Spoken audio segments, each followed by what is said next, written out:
Shalom Bapak Ibu Saudara yang terkasih dalam Tuhan Yesus Kristus, kiranya kasih karunia dan damai sejahtera dari Allah Bapa kita dan Tuhan Yesus Kristus ada pada saudara sekalian. Amin. Bapak Ibu Saudara yang dikasihi Tuhan, mari bersama-sama kita satu di dalam doa. Kita berdoa. Ya Tuhan, kami bersyukur atas berkat-Mu dalam hidup kami. Engkau menyediakan segala sesuatu yang terbaik bagi kami semua.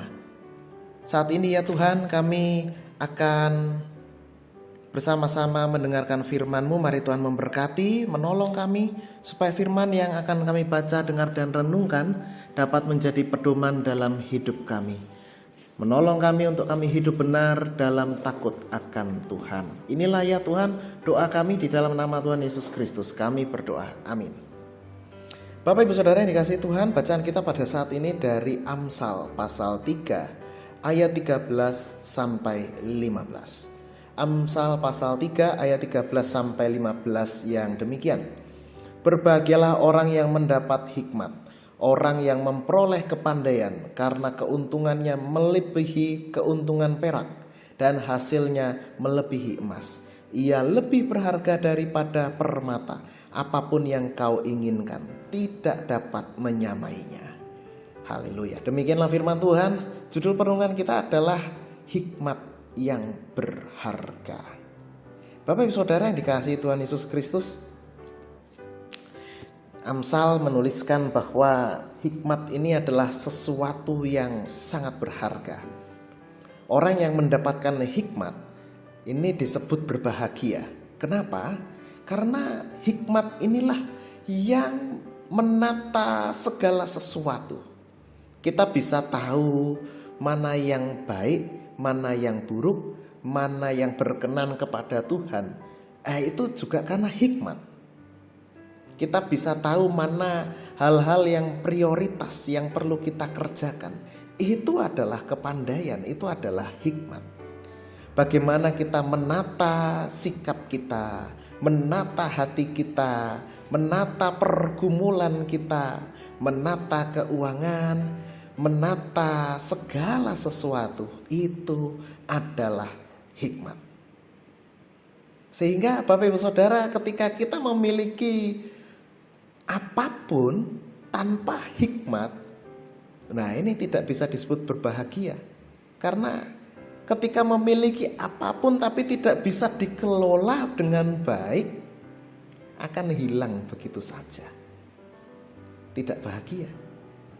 Tapi ketika seseorang, misal contoh, hidupnya itu pas-pasan, pas butuh Tuhan sediakan, pas lagi tidak punya ternyata Tuhan sediakan, pas ini Tuhan berikan. Nah ini Tuhan menata segala sesuatu dengan sungguh baik. Ketika memiliki gaji UMR atau gaji di bawah UMR, tapi bisa menabung. Nah ini hikmat Tuhan ini. Makan secukupnya. Nah ini hikmat Tuhan. Nah orang yang memiliki hikmat Tuhan, dia mampu untuk bisa menata hatinya, menata persoalan-persoalan, mengatasi persoalan-persoalan hidupnya. Ada hikmat Tuhan, dia mampu untuk bisa mengelola yang dipercayakan kepadanya, segala tanggung jawab yang dipercayakan kepada dia. Nah ini hikmat Tuhan. Memang Bapak Ibu Saudara, dengan adanya uang seakan-akan semuanya bisa, ya bukan seakan-akan ya, semuanya kayaknya bisa lancar begitu ya. Tetapi kita tanpa hikmat Tuhan, nah tidak bisa lancar begitu saja. Ya. Ada bagian-bagian porsi-porsi yang juga harus kita kerjakan.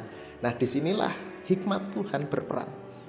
Maka ketika Amsal mengatakan keuntungannya melebihi keuntungan perak dan emas, nah ini betul, karena hikmat, dengan hikmat Tuhan kita bisa memperoleh emas dan perak. Karena hikmat Tuhan ini melampaui.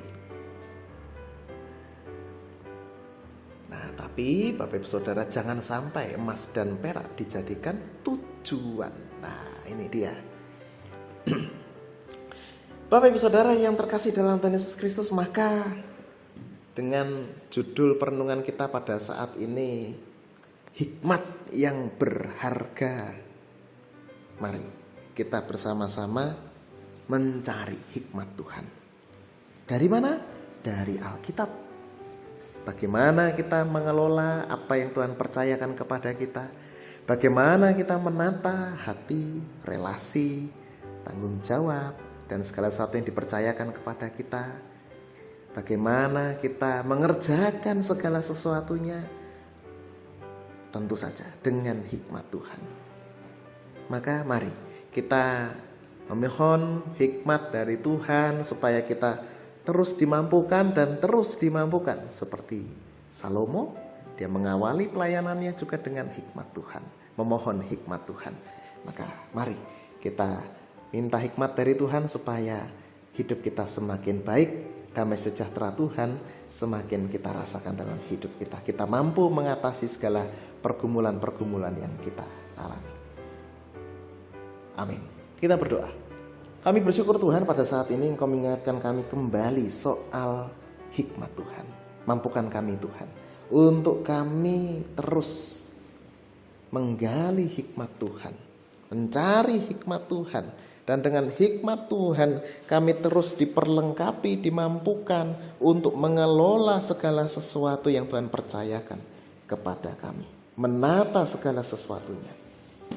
Mari Tuhan, tolonglah kami, tuntun kami ya Tuhan. Inilah ya Tuhan doa kami. Dalam nama Tuhan Yesus Kristus kami berdoa. Amin. Kiranya kasih karunia dan damai sejahtera dari Tuhan Yesus Kristus, kasih dari Allah Bapa, serta persekutuan dengan Roh Kudus menyertai saudara sekalian. Amin.